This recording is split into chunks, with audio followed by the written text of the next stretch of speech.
Oke, bismillahirrahmanirrahim. Untuk kali ini kakak akan bahas tentang koloid ya. Nah, koloid itu merupakan salah satu dari campuran. Nah, jadi sebelum bahas tentang koloid itu apa dan ada apa aja di koloid, kakak akan bahas dulu untuk campurannya. Nah, campuran itu gabungan dari senyawa ya. Jadi campuran itu ada 3 jenis, digolongkan menjadi 3 jenis di sini. Ada larutan, ada koloid, dan suspensi. Nah, dari 3 jenis ini memiliki karakteristik yang berbeda-beda ya, masing-masing dari campuran tersebut. Oke, di sini yang pertama kita akan bahas dulu tentang larutan. Larutan itu merupakan campuran homogen.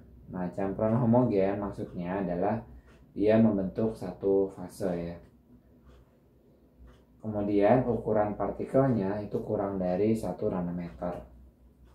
Nah, 1 nanometer itu adalah 10 pangkat min 9 meter ya.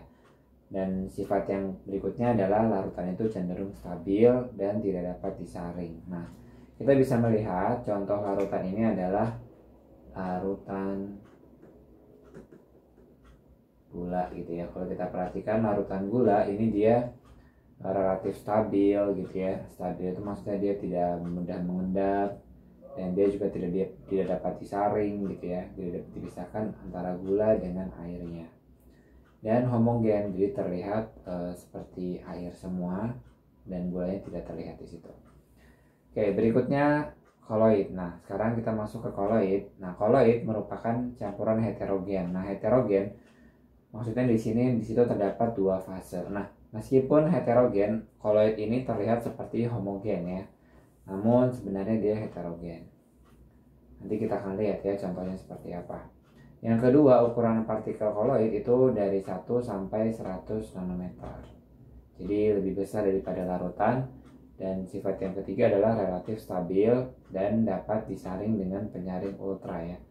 Penyaring yang ukuran sangat kecil ya. Dia bisa melewatkan partikel yang sangat kecil gitu ya. Nah, di sini contoh dari koloid kita misalkan ada contohnya adalah asap ya. Nah, asap.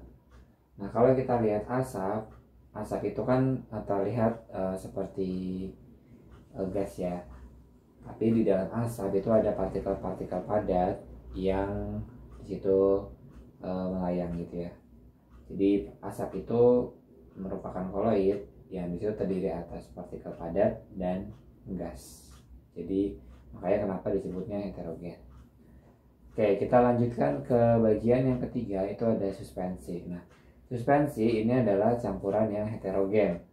Nah, campuran heterogen di mana suspensi jelas terlihat bahwa di situ ada 2 fase. Ukuran partikelnya ini paling besar di antara yang ketiga campuran yang lain ya, yaitu lebih dari 100 nanometer. Dan suspensi ini kurang stabil ya. Kurang stabil, dia cenderung mudah mengendap dan sifat yang berikutnya adalah dapat disaring dengan penyaring biasa ya. Contoh suspensi adalah campuran dari air dan tanah ya.